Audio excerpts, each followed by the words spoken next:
Bueno, para comenzar, mi nombre es Checa Vega María y el día de hoy les estaré hablando sobre un tema llamado los cálculos renales.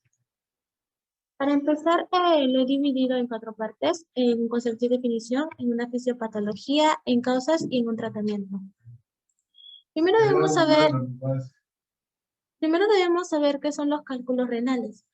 Bueno, los cálculos renales, o también denominado litiasis renal, se puede deber a diversas alteraciones metabólicas que pueden ser como la disminución del volumen urinario o el aumento de la excreción urinaria, como diversas sustancias químicas que lo que van a hacer es dificultar que las sales que se encuentran en la orina se puedan absorber normalmente. Esta disminución en la solubilidad se va a deber a la alteración de ácidos urinarios, como es, por ejemplo, en una orina ácida va a fomentar la formación de cálculos que tengan ácido úrico, mientras que en una orina alcalina puede facilitar la formación de cálculos que contengan fosfatos. En definitiva, estos van a ser los resultados de la formación y de la aglomeración de estos cristales en una orina sobresaturada y también causadas por fenómenos físicos como es el aumento anormal de cantidades de sales en la orina y también de un desequilibrio entre los factores que van a favorecer e inhibir a la concentración de productos de la orina. Estos cálculos pueden llegar a ser dolorosos cuando pasan por el tracto urinario, dependiendo del tamaño que lo contengan, pero normalmente no suelen ocasionar daños permanentes. Y bueno, pasando a lo que sería la fisiopatología, nosotros bien sabemos que el tracto urinario va a estar contenido por los riñones, por los uréteres, por la vejiga y por la uretra. Bueno, viendo en una sección transversal del riñón, la orina también va a fluir desde la corteza exterior hasta la médula interior. La pelvis renal que podemos observar va a ser en la cual la orina va a salir del riñón y va a seguir todo su recorrido hasta el uréter.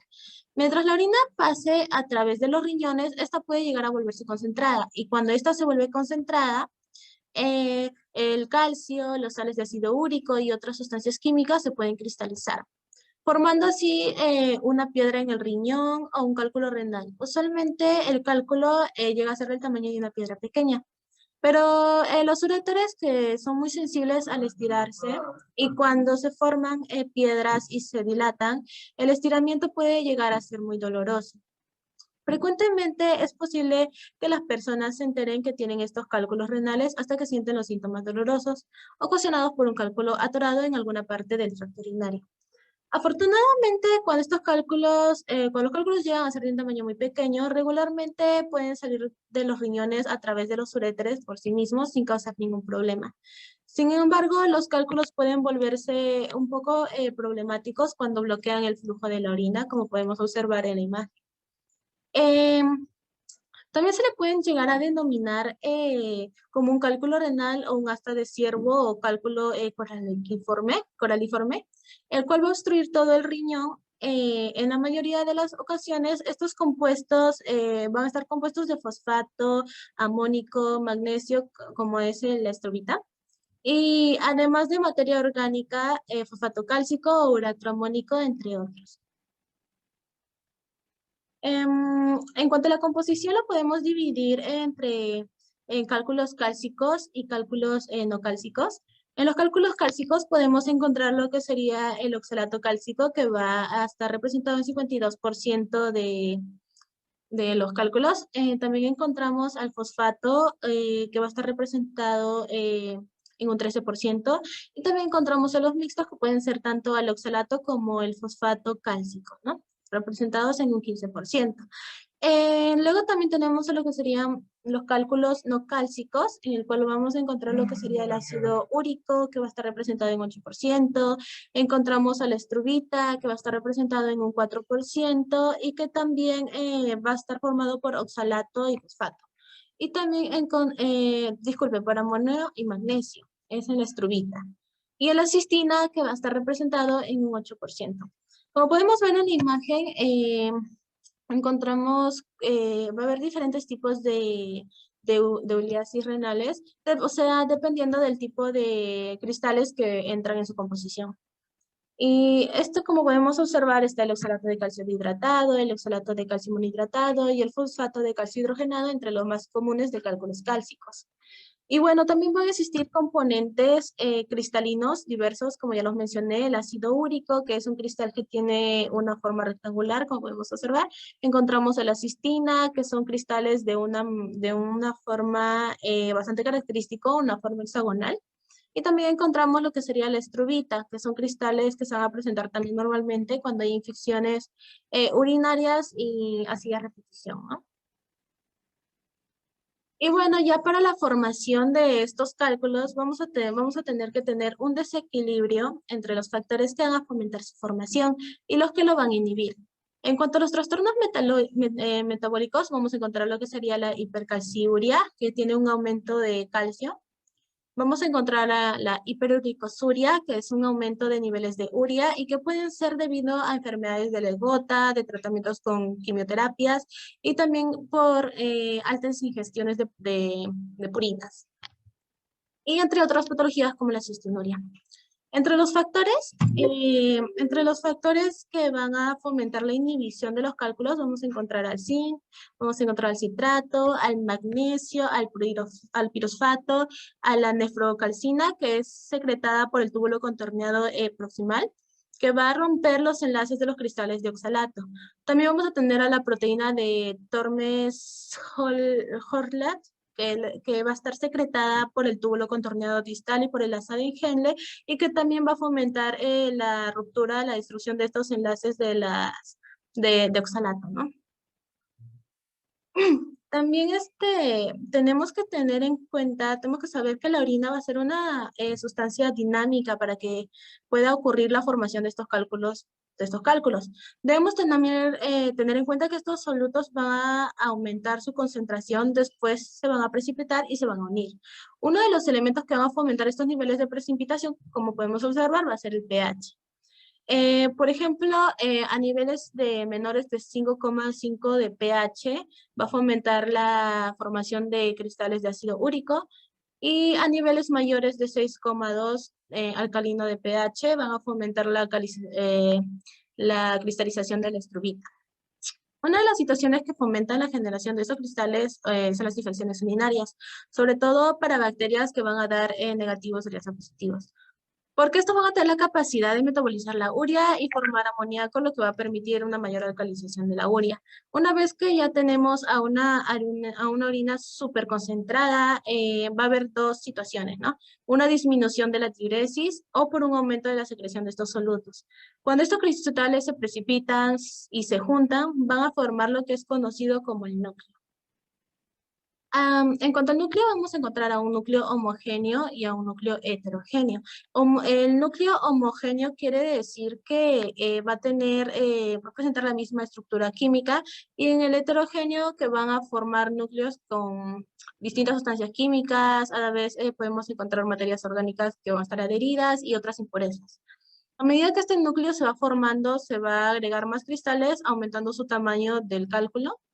Y entonces este cálculo va a viajar por el tracto urinario hasta llegar a un punto en el cual los uréteres no van a ser, por ejemplo, en que los uréteres no van a poder capaz de movilizarse.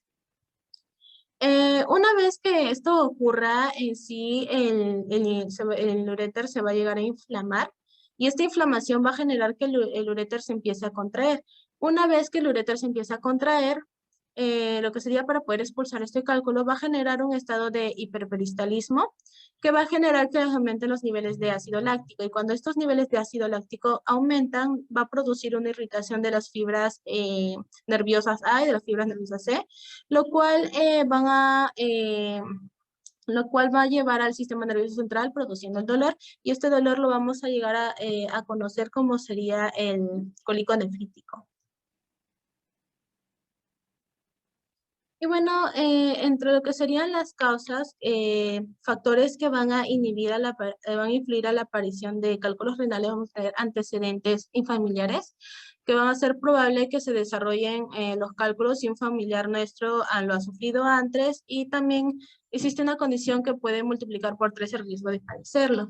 También es necesario hidratarse bastante, tener una buena hidratación, ya que si nosotros nos llegamos a, no tomamos muy bien buenas cantidades de agua, la deshidratación puede llegar a provocar que la orina sea demasiado concentrada, ¿no? Y a su vez favorecer formación de cristales.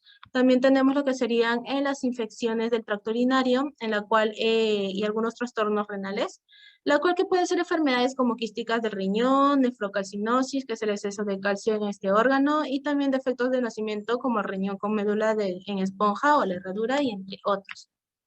También la dieta va a ser muy fundamental, ya que si nosotros nos alimentamos en altos niveles de grasas, alimentos con bastante azúcar, proteínas, altos niveles de proteínas y la ingesta de cantidades elevadas de sodio como la sal, pueden aumentar el riesgo de sufrir estos cálculos de calcio.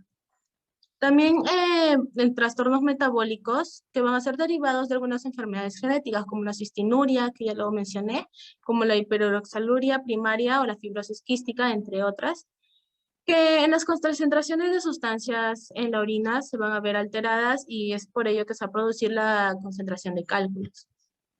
También ciertas anomalías